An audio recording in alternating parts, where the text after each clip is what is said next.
नमस्कार, मैं हूं कुलदीप कुमार राउत और आप देख रहे हैं फॉरएवर न्यूज। दिल्ली विधानसभा चुनाव के बाद लगातार अब इन बातों को लेकर के जो है सियासी उफान पर है, जो आखिरकार कौन जीत रहा है। एग्जिट पोल आने शुरू हो गए हैं, लेकिन सवाल वही है, क्या फिर से अरविंद केजरीवाल सत्ता पर बैठने वाले हैं। चर्चा करने के लिए हमारे साथ तनु मैडम जुड़ी हुई है। आपका बहुत बहुत स्वागत है।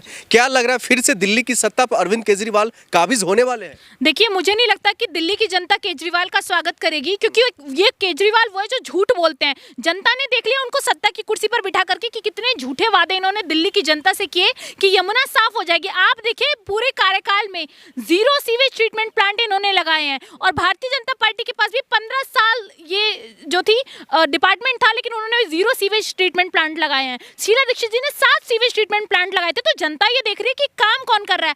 आज अमित शाह जी जाके कह रहे हैं कि जो लोग झूठ बोलते हैं आप उनको वोट मत दीजिए। तो झूठ तो नरेंद्र मोदी जी ने भी बोला था 15-15 लाख का। जब केंद्र में भरोसा नहीं तो राज्य में कैसा भरोसा। आप देखिए, जनता वोटिंग कर चुकी है और वोटिंग के बाद मुझे लगता है कि पूरा का पूरा लहर कांग्रेस का था, इसलिए इन्होंने बैरिकेडिंग्स लगा दी। बैरिकेडिंग्स लगाकर पुलिस प्रशासन ने रोकने की कोशिश की। जहां जहां इन्हें लग रहा था कि टक्कर है, त्रिकोणीय मुकाबला है, वहां वहां इन्होंने बैरिकेडिंग्स लगाकर पुलिस को रोक दिया, क्योंकि भारतीय जनता पार्टी के लोगों को ही वोट देने आगे जाने देंगे। कई जगहों पर जो है एग्जिट पोल से पहले मतलब झड़प देखने को मिला था। कई जगहों पर फर्जी वोटिंग को लेकर के भी मामला आया था। देखिए, आप ये देखिए, जब भी चुनाव होते हैं ना, तो भारतीय जनता पार्टी में कुछ गुंडे हैं जो गुंडे जाते हैं और लोगों को रोकते हैं वोट देने से। उसके बाद झड़प हो जाती है 2 पक्षों में, क्योंकि सब अपना अपना मतदान करेंगे, ये संवैधानिक अधिकार है। ये लोग संविधान को खत्म करना चाहते हैं, इसलिए पुलिस को लगा देते हैं, बैरिकेडिंग्स लगा देते हैं लोगों को रोकने के लिए, इसलिए ये लोग झड़प करवा देते हैं। तो भारतीय जनता पार्टी के गुंडे हैं। इन गुंडे मवालियों से मेरा सीधा सीधा सवाल है कि आप ये बताइए, आपको ये अधिकार किसने दिया कि आप जाकर बूथ के पास झड़प करेंगे? पुलिस प्रशासन कहाँ होता है जब ये झड़प हो रही होती है? तो मुझे लगता है कि भारतीय जनता पार्टी और जो अन्य पार्टियों के लोग हैं वो आपस में भिड़ते हैं। जैसे ये लोग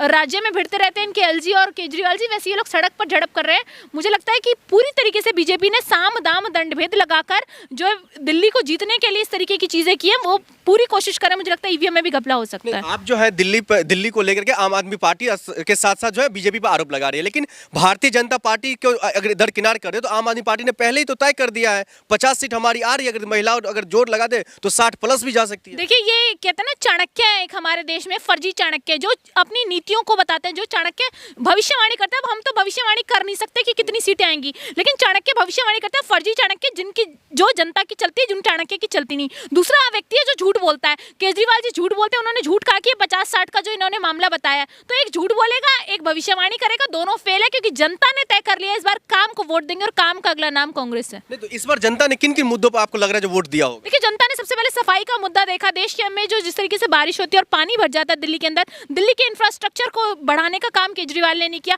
एक भी अस्पताल केजरीवाल ने नहीं बनाए। ये मोहल्ला क्लिनिक्स है, इसमें क्यों नहीं जाते? अरविंद केजरीवाल की पूरी फैमिली क्यों नहीं जाती उसमें इलाज कराने? केजरीवाल खुद क्यों नहीं जाते? इनके कैबिनेट के मिनिस्टर्स क्यों नहीं जाते? इनके मंत्री क्यों नहीं जाते? मुझे लगता है कि केजरीवाल जी फर्जी हैं। ये झूठे वादे, झूठी बातें करते हैं मन से। इनके बच्चे क्यों नहीं जाते सरकारी स्कूलों में पढ़ने? अपने बच्चों को तो आप लंदन भेजिएगा, पेरिस भेजिएगा। सारे नेताओं का यही हाल है, बीजेपी का हो चाहे वो आम आदमी पार्टी का हो, बाहर भेज देते हैं, लेकिन फिर दावे करते हैं मोहल्ला क्लिनिक का, फिर दावे करते हैं कि हमने अच्छी सड़कें बना दी। मुझे लगता है दिल्ली को पूरा ध्वस्त कर दिया केजरीवाल ने। शीला दीक्षित जी की दिल्ली आज भी सबको याद है, हमें भी याद है। उनके दिए फ्लाईओवर्स, उनकी दी मेट्रो की पूरी लाइन, मुझे लगता है कि सिर्फ शीला दीक्षित जी थी जिन्होंने दिल्ली का विकास किया था। और इस बार संदीप दीक्षित जी हराएंगे केजरीवाल जी को। 48 से 50 सीट का अनुमान लगाया जा रहा है, आम आदमी पार्टी जीत रही है। देखिए, अनुमान ही तो लगा सकते हैं, एक भविष्यवाणी, एक झूठ बोलना। तो ये अनुमान कुछ नहीं है, ये झूठे वादे हैं। जनता को गुमराह करने के लिए इन्होंने एक आंकड़ा दे दिया है। मुझे लगता है कि सत्ता से जा रहे हैं केजरीवाल जी, क्योंकि दूर दूर तक इनकी कोई लहर नहीं है। जनता इनसे परेशान है और इस बार इनको सत्ता से हटाने का काम कर रही है। आप लोगों को भरोसा क्यों नहीं हो रहा है एग्जिट पोल पर? देखिए, एग्जिट पोल पे हमें वैसे भी भरोसा नहीं है, क्योंकि इनके एग्जिट पोल्स ने कई बार दिखाया हरियाणा में कांग्रेस की सरकार बन रही है। क्या हुआ? नहीं बनी ना, क्योंकि इन्होंने पूरे सिस्टम को फिट कर रखा है। मुझे लगता है कि एग्जिट पोल्स पर भरोसा नहीं करना, हमें किसी ओपिनियन पोल पे भरोसा नहीं करना, हमें देश की जनता पर भरोसा है,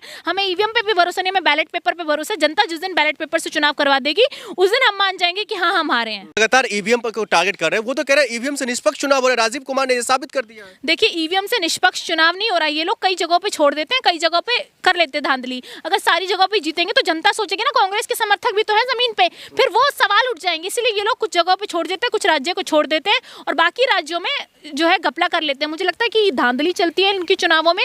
कैसे पुलिस प्रशासन को ये लोग मैनेज कर लेते हैं। अपनी पुलिस है दिल्ली में, तो अमित शाह पूरा कंट्रोल है अमित शाह जी का। तो पूरे बूथों पर इन लोगों ने अपने बंदों को फिट कर रखा, अपने गुंडों को फिट कर रखा है, जो लड़ाते हैं लोगों को आपस में। जिस ईवीएम पर आप आरोप लगाते हैं, उसी ईवीएम को लेकर कई ऐसे पूर्व में जज रह चुके हैं, वो कहते हैं ये बिल्कुल निष्पक्ष है, इस पर आप किसी भी तरीके से कोई भी दावा नहीं हम कर सकते हैं। देखिए, ईवीएम आपने देखा होगा कहीं कम चार्ज होता है, कभी हम वोटिंग करते हैं बट उसमें से पर्ची नहीं निकलती, तो ऐसी चीज़ें देखी है। और ईवीएम्स को ये लोग किस तरीके से लूट कर गाड़ियों में ले जाते हैं। ऐसे पिछले चुनावों में वीडियोस भी सोशल मीडिया पर वायरल होती हैं और मुझे लग रहा है कि अब भी होंगी। आप ये देखिए कि किस तरीके से ये लोग वोटिंग से पहले, आप देखिएगा चुनावों की गिनती से, वोट की गिनती से पहले किस तरीके की वीडियोस वायरल होंगे। तो ये भारतीय जनता पार्टी का काम है चुनावों को लूटना और चुनाव जीतना। नहीं, आप जो कह रहे हैं, जो भारतीय जनता पार्टी का अलग काम है, आम आदमी पार्टी का अलग काम है, फिर कांग्रेस पर भरोसा कैसे कर लेगी? देखिए, कांग्रेस पे भरोसा इसलिए क्योंकि हमने जो भी कहा था कर्नाटक में जो वादे किए थे वो हमने पूरे किए हैं, केरला में जो वादे किए थे हमने पूरे किए हैं और हम यहाँ पे भी लागू करेंगे। अगर 500 का सिलेंडर मोदी जी को देना होता तो मोदी जी केंद्र में सरकार है आपकी, आपने इतने दिन से क्यों नहीं दिया 500 का सिलेंडर? ये सब झूठी बातें हैं, झूठे जुमले हैं जो ये लोग फेंकते हैं चुनावों के अंदर। तो मुझे लगता है कि नरेंद्र मोदी जी की बातों पर तो जनता बिल्कुल भरोसा नहीं करती और इनके पास दिल्ली में कोई चेहरा नहीं है, इसलिए नरेंद्र मोदी जी को तो बिल्कुल चेहरा मान के जनता वोट करेगी नहीं। 15-15 लाख का आज भी इंतजार है, कब आएंगे? इनके जो नेता है वो कहेंगे आधार से लिंक कराइए, हमने आधार से लिंक करा लिया। इनको पता होना चाहिए बिना आधार कार्ड के आजकल बैंक अकाउंट नहीं खुलता, इनको ये भी नहीं मालूम। तो अब आधार से लिंक कराइए, मत कराइए, 15 लाख नहीं आने वाले, सब जुमले थे, झूठे चुनावी वादे, मैनिफेस्टो में झूठ लिखा है। क्या आप कहेंगे, जहां जहां टीवी चैनलों में बताया जा रहा था, एग्जिट पोल में जिताया जा रहा है जिस पार्टी को, वो पार्टी वहां पर हार गया है, चाहे वो हरियाणा का हो, झारखंड का हो या फिर कई और ऐसे अन्य राज्यों का हो, तो दिल्ली में भी अब यही खेल चल रहा है। देखिए, ये सब पेड मीडिया है, एग्जिट पोल्स, ओपिनियन पोल्स मुझे लगता है कि खरीदे जाते हैं, बताए जाते हैं कि क्या बताना है, किसका माहौल तय करना है। आपने देखा होगा चुनावों में कैंपेनिंग भी चलती है, तो ये मेन स्ट्रीम का काम है। आज आप देखिए चुनावों में वोटिंग हो रही थी और नरेंद्र मोदी जी जाकर महाकुंभ में स्नान कर रहे थे, पूरा मेन स्ट्रीम मोदी जी को दिखा रहा है। यहाँ वोटिंग हो रही है, जनता के मुद्दे नहीं दिखा रहे, जनता को किस तरीके से परेशान किया जा रहा है, वोट डालने से रोका जा रहा है, संवैधानिक अधिकार छीना जा रहा है, लेकिन लोग नरेंद्र मोदी को महासंगम में डुबकी लगा रहे हैं, जैकेट पहन के ये दिखा रहे हैं। तो मोदी जी ध्यान भी लगाते हैं, पूरे सूट बूट चश्मे के साथ मोदी जी महाकुंभ में डुबकी भी लगाते हैं जैकेट के साथ, तो ये नरेंद्र मोदी जी हैं। वो तो कहते हैं वो उनका आस्था है, अब आप लोग उनको राजनीति से जोड़ रही है। आस्था है तो 5 तारीख को क्यों गए आप? केदारनाथ क्यों गए थे लोकसभा चुनावों में? ये सिर्फ वोटिंग वाले दिन पहुंच जाते हैं क्योंकि इनको वहां देश की जनता को ये मैसेज देना होता है कि धर्म के लिए मैं खड़ा हूं। तो इन्हें धर्म का ठेकेदार ना हमने बनाया है ना हम बनाएंगे। धर्म की राजनीति करने वाले राजनीति में धर्म को लेकर के आगे जनता को समझना पड़ेगा। ये भी तो देखा जा रहा है, जब जब चुनाव होता है वो किसी मंदिर में जाते हैं या फिर कहीं और जाते हैं तो वो चुनाव उस जगह का जीत लेते हैं। देखिए, ये कहने की बातें हैं, मुझे लगता है चुनावों को वैसे नहीं जीतते, चुनावों में सब कुछ फिट होता है।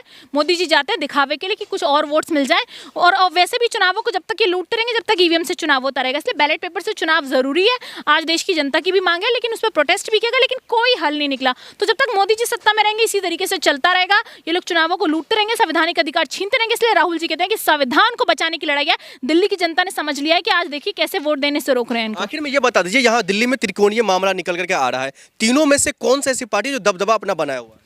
देखिए, मुझे लग रहा है कि कांग्रेस के इस बार चांसेस ज़्यादा हैं क्योंकि बीजेपी के झूठे वादे और आम आदमी पार्टी ने जो इतने साल में कुछ नहीं किया और साफ तौर पर उन्होंने अपने सीएम का पद छोड़ दिया। तो एक्सीडेंटल सीएम जो हमारी है सीएम अतिशी जी, उनके नाम पर चुनाव नहीं हो रहा है, तो अब केजरीवाल जी को सीएम बनाएंगे, अतिशी को सीएम बनाएंगे, कुछ नहीं पता। तो जनता क्यों वोट करे ऐसे लोगों को जिनको जनता ने जिस पर भरोसा जताया? मुझे लग रहा है आम आदमी पार्टी खत्म है इस चुनाव के बाद।